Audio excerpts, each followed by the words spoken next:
Senang bisa ada di hadapan Anda.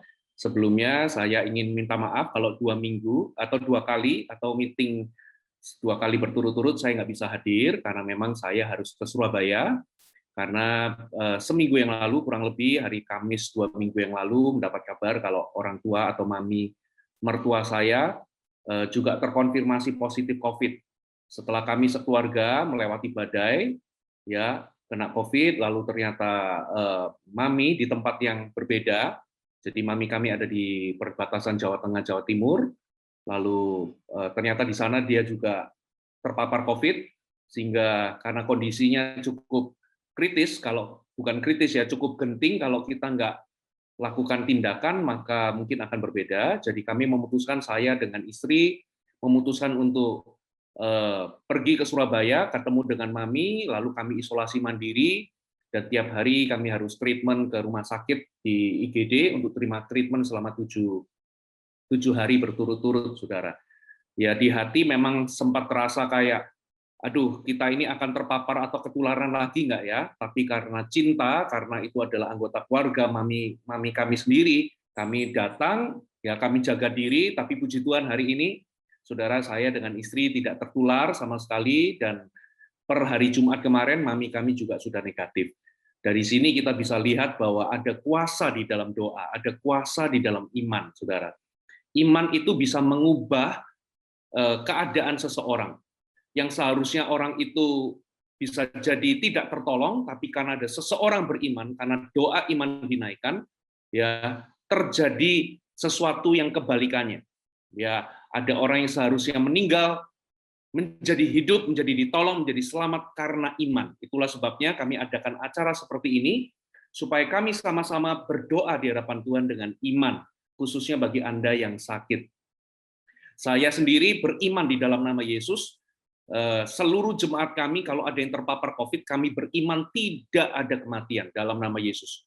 Bagian kita adalah beriman, saudara, karena kita percaya ada kuasa di dalam doa. Nah, hari ini saya akan sampaikan sesuatu yang simple, saudara. Kita buka sama-sama kalau Anda bawa Alkitab, di Bilangan pasal yang ke-21, ayat 4 sampai ayat yang ke-9. Saya memberikan judul khotbah hari ini adalah beristirahat di dalam Kristus, atau rest in Christ. Bilangan 21 ayat 4 sampai 9 dikatakan begini, setelah mereka berangkat dari Gunung Hor, berjalan ke arah Laut Teberau untuk mengelilingi tanah Edom, maka bangsa itu tidak dapat lagi menahan hati di tengah jalan. Lalu mereka berkata-kata melawan Allah dan Musa. Titik 2, mengapa kamu memimpin kami keluar dari Mesir, supaya kami mati di padang gurun ini? Sebab di sini tidak ada roti dan tidak ada air, dan akan makanan hambar ini kami telah muak. Ayat ke-6 dikatakan, lalu Tuhan menyuruh ular-ular tedung ke antara bangsa itu yang memagut mereka, sehingga banyak dari orang Israel yang mati. Kemudian datanglah bangsa itu mendapatkan Musa dan berkata, kami telah berdosa, sebab kami berkata-kata melawan Tuhan dan engkau. Berdoalah kepada Tuhan, supaya dijauhkannya ular-ular ini daripada kami. Lalu Musa berdoa untuk bangsa itu. Maka berfirmanlah Tuhan kepada Musa, buatlah ular tedung, dan taruhlah itu pada sebuah tiang. Maka setiap orang yang terpagut, jika ia melihatnya, akan tetap hidup. Lalu Musa membuat ular tembaga dan menaruhnya pada sebuah tiang. Maka jika seseorang dipagut ular, dan ia memandang kepada ular tembaga itu, tetaplah ia hidup. Saudara, ini adalah cerita Alkitab yang luar biasa, yang betul-betul penuh dengan syarat kebenaran, khususnya kalau kita hidup di Perjanjian Baru. Saudara, di zaman itu bangsa Israel memberontak di hadapan Tuhan. Mereka melawan Tuhan, mereka mencobai Tuhan, mereka berkata, mengapa engkau memimpin kami keluar dari Mesir, supaya kami mati di padang gurun ini? Di sini nggak ada makanan, nggak ada air. Ya, bahkan makanan yang ada pun sekarang ini, yaitu mana dari sorga itu kami sudah bosan, kami sudah muak. Jadi bangsa Israel ini betul-betul dengan sikap mereka menentang Allah, melawan Allah. Bahkan kalau saya pakai bahasa yang paling kasarnya, mereka itu menista Allah, dengan sengaja menista Tuhan, ya, melawan Tuhan. Nah, saudara, kalau Anda tahu di zaman itu adalah zaman perjanjian baru. Setiap kali kalau ada dosa, ada pemberontakan, maka dosa dan pemberontakan itu akan mendatangkan penghakiman. Saya ulangi, di zaman perjanjian lama, saudara, setiap kali ada dosa dan pemberontakan, karena Allah itu kudus, Allah nggak bisa campur dengan dosa, Allah nggak bisa campur dengan pemberontakan, maka setiap pemberontakan, setiap dosa, pasti ada penghukuman atau penghakiman. Dan di zaman itu ketika mereka menentang Allah, melawan Allah, akibatnya apa, saudara? Mereka berada di dalam penghakiman Allah karena dosa tersebut. Di zaman itu, saudara, mereka itu ada di padang gurun. Anda harus tahu, di padang gurun itu banyak ular tedung. Jadi sebetulnya mereka itu dilindungi oleh Tuhan, mereka itu nggak dipagut ular. Sebetulnya sarangnya ular tedung itu ya di padang gurun itu, saudara. Tapi karena mereka berdosa kepada Allah, mereka memberontak kepada Allah, saudara, maka konsekuensinya adalah, saudara, perlindungan Tuhan atas mereka itu sepertinya seolah-olah ditarik. Seolah-olah Tuhan itu menyuruh ular tedung itu memagut mereka, padahal sebetulnya bukan karena Tuhan yang menyuruh, tapi karena mereka itu berada dalam posisi menentang Allah, dan setiap dosa pasti ada konsekuensinya. Dan apa akibat dari dosa mereka, saudara? Ular-ular itu memagut mereka, dan banyak dari antara mereka itu mati, saudara. Lalu melihat penghakiman Tuhan yang mengerikan itu, mereka menyesal, mereka bertobat, mereka berkata kepada Musa, Musa berdoa, tolong doa, kami bertobat, kami menyesal, tolong doa kepada Tuhan supaya Tuhan mengusir atau menjauhkan ular-ular tedung itu. Lalu Musa berdoa, lalu Tuhan menolong mereka karena belas kasihannya. Tapi ternyata cara Tuhan menolong mereka adalah bukan menjauhkan ular tedung itu dari mereka, saudara, bukan menghapus ular tedung, melenyapkan ular tedung, tapi cara Tuhan menolong mereka adalah Musa disuruh membuat sebuah patung, ya, ular tembaga, lalu ditaruh di sebuah tiang yang tinggi, supaya semua orang yang dipagut oleh ular, kalau bisa melihat ular tedungnya atau ular tembaga tersebut, mereka akan sembuh dan mereka tidak akan mati. Saudara. Nah, cerita ini di zaman perjanjian lama merupakan bayangan dari apa yang terjadi di perjanjian baru, saudara. Apalagi di masa pandemi ini.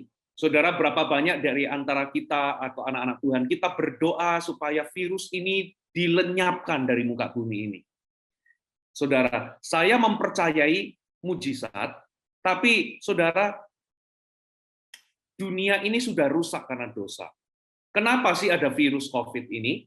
Bukan karena Tuhan itu kasih virus COVID ini, tapi virus ini adalah akibat dari dosa dunia. Akibat dari dunia yang sudah rusak karena dosa. Saudara. Nah, bisa jadi, saudara, virus COVID ini akan tetap ada di muka bumi ini. Sama seperti virus influenza, sama seperti virus virus flu gitu ya, atau berbagai penyakit yang lain. Ya, Tuhan itu mungkin tidak melenyapkan penyakit itu atau virus itu di muka bumi, tapi Tuhan itu memberikan pertolongan melalui apa, saudara? Tuhan itu 2000 tahun yang lalu sudah naik di atas kayu salib, mengerjakan satu hal, saudara, dan satu hal ini berlaku sampai hari ini. Saudara, ular tembaga atau ular tedung tembaga yang dibuat oleh Musa, itulah bayangan dari salib Kristus. Itulah bayangan dari salib Kristus. Hari ini, barang siapa anak-anak Tuhan, saudara, kalau dipagut ular, atau terpapar COVID, atau kena cancer, atau kena penyakit-penyakit yang lain, kena diabetes, atau kita ini mewarisi penyakit keturunan, apapun itu, apapun ular tembaga yang memagutmu, sorry, bukan ular tembaga, apapun ular yang memagutmu, kalau Anda bisa melihat ular tembaga, yaitu bayangan dari karya salib Yesus 2000 tahun yang lalu, engkau akan sembuh dan engkau akan selamat. Saudara, kebenaran ini harus kita betul-betul kita pegang, saudara. Apalagi di saat-saat ketika Anda sakit. Anda perlu melawan penyakit. Anda perlu aktif bertarung dengan iman. Tapi Pastor Puji, saya ini sedang sakit, saya ini sedang menderita. Saya sudah terlalu lelah, terlalu capek, dan bahkan nggak punya kekuatan untuk bertarung dengan aktif. Gimana caranya? Saya tahu, saudara, apa yang Anda rasakan. Ketika saya sakit, ketika keluarga saya sakit, saudara sepertinya capek untuk bertempur, itu sepertinya udah nggak ada tenaga lagi. Tapi saya kasih tahu, pertarungan kita itu adalah pertarungan dari kemenangan Yesus di atas kayu salib. Jadi sebetulnya pertarungan kita atau perjuangan iman kita, kita ini hanya menerima dan mengambil apa yang seharusnya menjadi milik kita. Saudara, kita ini hanya menerima apa yang Yesus telah sediakan bagi kita. Kita tidak sedang berjuang untuk menggerakkan Tuhan melakukan sesuatu. Kalau kita ini berjuang, berdoa, bahkan pakai puasa segala, ya berdoa ngotot, minta Tuhan menggerakkan tangannya untuk menyembuhkan kita. Mungkin itu bisa melelahkan, saudara. Karena kita ini berjuang seolah-olah segala sesuatu itu tergantung dari perjuangan kita untuk menggerakkan tangan Allah. Tapi perjuangan kita bukan itu, saudara. Perjuangan kita ini tidak melelahkan. Makanya saya memberikan judul kita ini Rest in Christ, beristirahat di dalam Kristus. Itu maksudnya apa, saudara? Kita ini berjuang dari apa yang Yesus sudah lakukan bagi kita. Kita tidak lagi berjuang untuk Yesus melakukan sesuatu, atau berjuang supaya Yesus melakukan sesuatu bagi kita. Kita berjuang, kita menggedok-gedok pintu surga supaya Tuhan melakukan kesembuhan atau menyembuhkan kita. Tidak. Kita ini hanya beristirahat di dalam apa yang Yesus sudah lakukan. Nah, itulah yang Tuhan perintahkan kepada Musa, supaya orang-orang Israel tidak perlu berjuang, mereka cukup memandang kepada patung ular tedung itu, saudara, dan mereka akan sembuh. Saudara, jadi hari ini Anda perlu sadari, perjuangan kita hanya untuk menerima. Menerima bagaimana? Saya ingin memberikan Anda sebuah ilustrasi. Satu kali, saudara, ada seorang anak, anaknya ini sekolah di Amerika, lalu bekerja di Amerika, sudah hampir sudah 5 tahun lebih atau bertahun-tahun nggak ketemu sama orang tuanya. Lalu apa yang terjadi? Sang anak ini membelikan tiket kepada orang tuanya, kepada papa dan mamanya untuk bisa berangkat ke Los Angeles. Saudara, Anda tahu perjalanan dari Jakarta ke Los Angeles itu memakan waktu kurang lebih 18 jam. Karena mereka ini dari keluarga sederhana, saudara, jadi satu kali ketika anaknya itu sudah sukses, anaknya ingin membawa ayah dan ibunya, papa dan mamanya untuk berlibur ke Los Angeles, diberikan tiket. Nah, singkat cerita, papa dan mamanya datang naik pesawat, lalu karena mereka ini keluarga sederhana, saudara, mereka ini tidak mau merepotkan, saudara. Dengan kata lain, saudara, tiap kali orang tuanya ini ditawari makanan oleh pramugarinya, mereka selalu menolak. Di benaknya nanti, aduh sudahlah kita simpan uang saja. Ya, ditawarin makanan, ditawarin minuman, ditolak terus. Oh ya, sorry, saya nggak terima. Akhirnya 18 jam berlalu, sampailah di Amerika, di Los Angeles, saudara, lalu dijemputlah oleh sang anak, lalu sang anak tanya, Papa dan Mama gimana perjalanan, bisa tidur nggak? Lalu makanannya enak nggak? Minumnya enak nggak? Papa Mama makan kan? Lalu Papa Mamanya menjawab, nggak nak, Papa mau irit, Mama mau irit, Papa nggak mau makan. Ya, supaya nggak habiskan banyak uang. Anaknya kaget. Loh, Pak, tiket pesawat itu bukan hanya membawamu terbang sampai ke Los Angeles, tapi di dalam tiket itu sudah include makanan. Makan pagi, makan siang, makan malam, sudah include. sudah termasuk. Sayangnya papa dan mamanya nggak tahu. Saudara, ada sebuah kebenaran yang Anda perlu tahu khususnya apabila Anda sakit. Yesus mati di atas kayu salib. Dia menebus dosa kita. Yesus mati untuk membeli pengampunan dosa buat kita. Tapi kematian Yesus di atas kayu salib ternyata bukan hanya membeli pengampunan dosa bagi kita, ternyata di dalamnya juga include kelepasan dan kesembuhan. Katakan amin. Jadi, saudara, itu include kematian Yesus di atas kayu salib, pengorbanan Yesus, dia dipaku, dia disalib, dia dipukuli, dia dicambuk.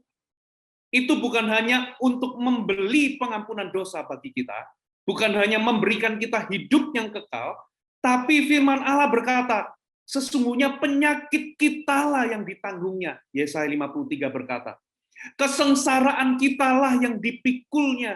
Kesengsaraan itu penderitaan kita karena kita ini sakit. Itu dipikulnya, saudara. Sehingga oleh bilur-bilurnya, kita ini disembuhkan. Jadi itu include, saudara. Bukan hanya pengampunan dosa dia sediakan, tapi juga kelepasan dan kesembuhan. Jadi, saudara, sebetulnya kebenarannya adalah kuasa kesembuhan itu sudah terpancar sejak 2000 tahun yang lalu sampai hari ini. Sama seperti begini, kalau Anda ingin menonton siaran televisi, saudara tahu pemancar-pemancar televisi, katakanlah misalnya ada First Media, ada Indovision, dan sebagainya, ini bukan promosi ya. Ada banyak stasiun-stasiun televisi, Anda sebut saja mereknya. Saudara, contohnya di Indovision atau di First Media, itu ada banyak channel di dalamnya. Saudara, pemancar itu akan terus memancarkan banyak siaran. Ada talk show, ada nyanyian, ada lagu, ada movie pun ada banyak channelnya, ada film serial, ada siaran rohani, macam-macam di dalam sebuah channel itu, saudara. Ada kuis, itu terpancar terus. Nah, pertanyaannya bagaimana Anda bisa menikmati siaran tersebut? Padahal itu kan terpancar. Ya, di tempat di mana Anda berada itu banyak gelombang, saudara. Ada banyak siaran, ada banyak gelombang, ada gelombang WiFi, ada gelombang macam-macam, saudara. Ada banyak hal yang terjadi. Kalau Anda ingin menikmati sebuah siaran, maka Anda perlu punya receiver. Receiver itulah antena atau modem di dalam rumah Anda. Biasanya kalau Anda berlangganan, katakanlah kayak First Media atau Indovision, Anda akan dikasih antena atau modem, supaya Anda bisa menerima channelnya, Anda bisa menerima pemancarnya, siaran tersebut. Saudara, lalu kalau Anda menikmati satu siaran, Anda perlu cari pada channel yang tepat. Nah, apa maksudnya receiver atau channel yang tepat? Itulah yang namanya iman. Saudara, kuasa kesembuhan sampai hari ini terus dipancarkan dari atas kayu salib sampai hari ini. Roh Kuduslah yang memancarkan itu. Pribadi Roh Kudus yang nggak dikuasai oleh jarak dan waktu. Pribadi Roh Kudus terus memancar. Saudara, kuasa kesembuhan itu Alkitab gambarkan di kitab Wahyu itu seperti aliran air yang memancar terus, ya, dari bait Allah, seperti air yang terus mengalir. Itulah kuasa kesembuhan, mengalir terus, mengalir nggak pernah berhenti. Bagaimana kita bisa menerimanya? Kita menerimanya dengan iman kita memandang kepada kayu salib Yesus Kristus. Iman kita memandang kepada apa yang Yesus sudah kerjakan. Dengan demikian, Anda nggak ngotot, Anda nggak ngoyo, Anda nggak perlu menggoyang-goyangkan Tuhan untuk Tuhan melakukan sesuatu, karena kenyataannya Yesus sudah melakukannya bagimu 2000 tahun yang lalu. Dengan demikian, Anda bisa rest, Anda bisa istirahat dari kebenaran dari sebuah fakta bahwa Yesus sudah mati, dicambuk, sehingga oleh bilur-bilurnya kita ini diselamatkan, disembuhkan, dan dilepaskan. Jadi hari ini apapun problem Anda, COVID kah, kanker kah, penyakit apakah, Bisakah Anda dengan iman memandang karya salib Yesus, bahwa itu Yesus lakukan berlaku bagiku hari ini. Semua cambukan Yesus itulah penyakitku yang ditanggungnya. Kalau Anda bisa melihat itu, Anda bisa menjadikan itu sebuah pewahyuan dalam hatimu. Mujizat akan terjadi, saudara. Detik di mana Anda mempercayai, Anda melihat itu dengan imanmu, untuk dirimu itu berlaku. Mujizat itu tidak tersembunyi. Langsung hari itu, kesembuhan akan terjadi. Beberapa kesembuhan instan, tapi beberapa mungkin membutuhkan waktu, saudara. Tapi itu tidak meniadakan bahwa mujizat bisa terjadi. Saya bisa saksikan kemarin mami mertua saya sebetulnya sudah paru-parunya sudah putih semua. Saudara, memang kami fight juga secara medis, kami bawa ke UGD, diinfus dan sebagainya, tapi tiap hari kami berdoa, kami memperkatakan apa yang Kristus sudah lakukan. Dan ajaibnya dalam hitungan cuma 5 hari semenjak kami 6 hari, ya, hasilnya ajaib sekali, cepat sekali negatifnya, saudara. Perubahan dari hari ke hari itu kelihatan, dari yang gemetaran nggak bisa berdiri, ya, hari pertama, hari kedua, hari ketiga, itu perubahannya memang butuh proses, nggak instan, tapi dalam hitungan hari kesembuhan itu nyata. Kita fight secara medis, Anda perlu fight secara medis, datanglah berobat, ikuti kata dokter. Dalam urusan COVID, Anda perlu vaksin, Anda perlu, kalau Anda tertular, Anda perlu lakukan sesuatu, pergi ke dokter, izinkan dirimu diobati. Saudara, tapi secara rohani, kita juga perlu beriman, dan beriman kita tidak melelahkan, saudara. Karena iman kita ini hanyalah bersandar atau beristirahat dari apa yang Yesus sudah kerjakan. Saudara, Markus 16 berkata, tanda-tanda ini akan menyertai orang-orang percaya, yaitu bukan hanya berbahasa baru, tapi barang siapa meletakkan tangannya ke atas orang sakit, orang itu akan sembuh. Ada apa dengan tangan kita? Ternyata tangan kita bisa mengalirkan kuasa kesembuhan, memancarkan kuasa kesembuhan yang Yesus sudah bayar di atas kayu salib. Saudara, hari ini hal yang sama akan terjadi. Ya, hari ini kita akan sama-sama bersepakat di ruang dengar Anda. Kita akan alirkan kuasa kesembuhan yang berasal dari karya salib Yesus. Roh Kudus itulah agennya. Kita memang berbeda jarak, kita berbeda tempat, tapi Roh Kudus di dalam hadiratnya, kuasanya menembus segala sesuatu. Di ruangan, di rumah sakit, di mana Anda berada, kuasa kesembuhan itu Roh Kudus akan mengalir ke seluruh tubuh Anda, sehingga sesuatu yang mati, sesuatu yang rusak, semua virus, semua penyakit, semua hal yang tidak normal akan jadi sembuh. Roh Kuduslah penyembuh. Yesuslah sumbernya, karyanya. Roh Kuduslah yang menghantarkannya kepada Anda. Amin, saudara. Mari sebentar ini kita akan masuk dalam hadirat Tuhan. Siapapun di antara Anda, mari kita beristirahat dalam hadirat Allah.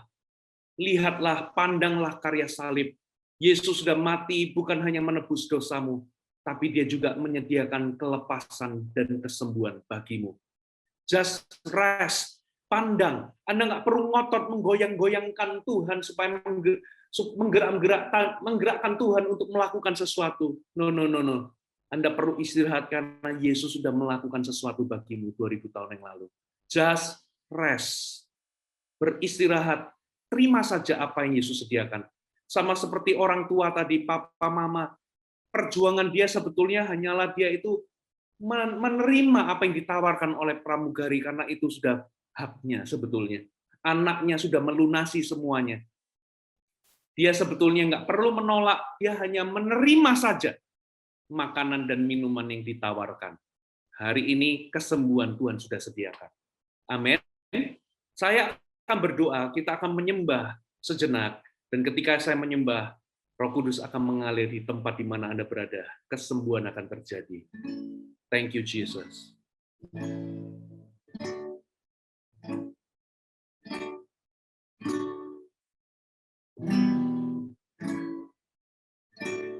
Lirlah kuasa Roh Kudus mengalirlah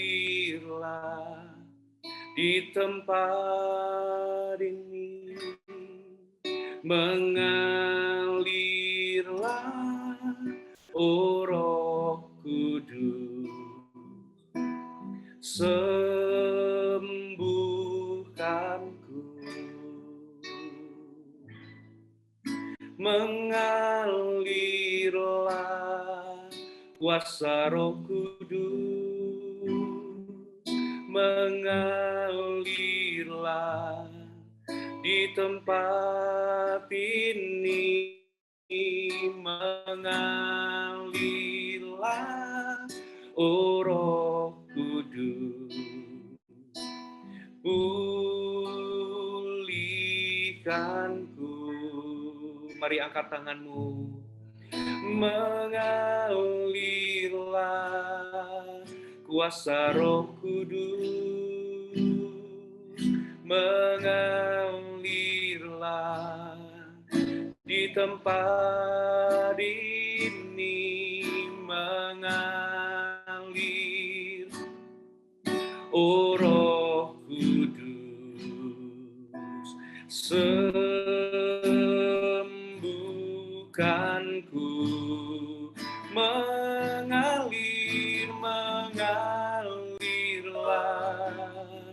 kuasa Roh Kudus, mengalir di tempat ini, mengalirlah, oh Roh Kudus, pulihkanku, sekali lagi mengalir kuasa Roh Kudus, mengalirlah di tempat ini, mengalirlah, oh Roh Kudus, sembuhkanku, mengalirlah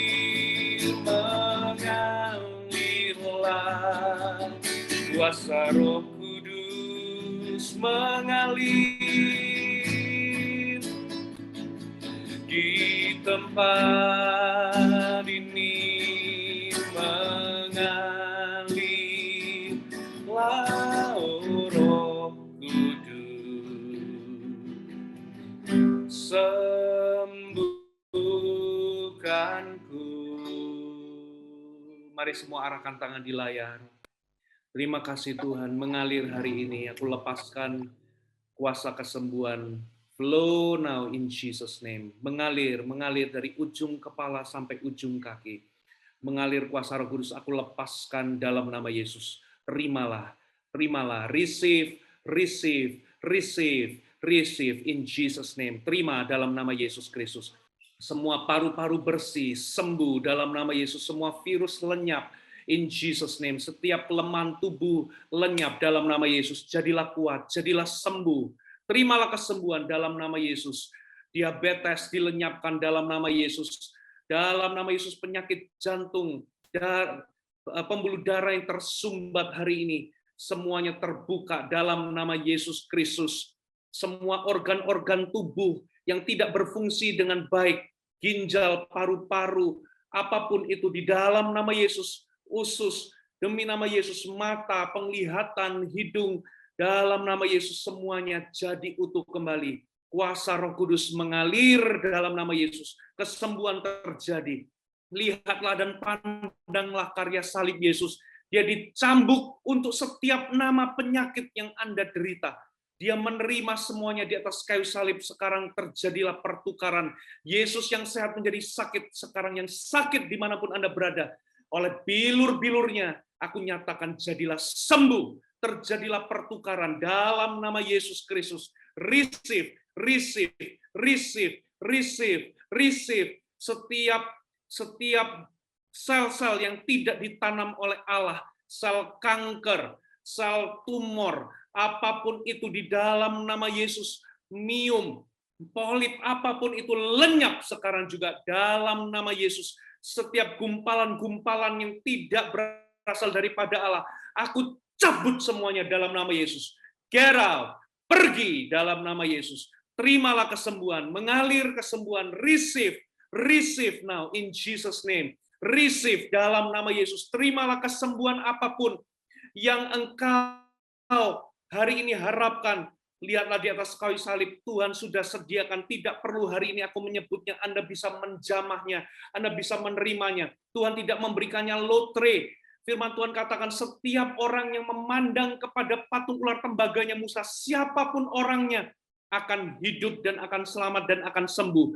Tidak lotre, tidak hanya satu yang disembuhkan, yang satu tidak lotre, tidak untung-untungan, tidak random. Tuhan sediakan untuk semuanya. Receive healing in Jesus name. I speak it now dalam nama Yesus Kristus. Hari ini yang kritis, hari ini yang menurut medis tidak bisa disembuhkan, aku batalkan itu semua. Aku membalikkan keadaan. Jadilah sembuh dalam nama Yesus. Jadilah selamat in Jesus name. Roh penyakit, aku mengikatmu dalam nama Yesus Kristus. Apapun penyakit itu, I bind you, aku mengikatmu dalam nama Yesus. Aku perintahkan, go, pergi dalam nama Yesus. Pergi dalam nama Yesus. Receive healing in Jesus name. Dalam nama Yesus. Terimalah kesembuhan, terimalah kesembuhan. Saya persilakan pastor yang lain terus lanjutkan.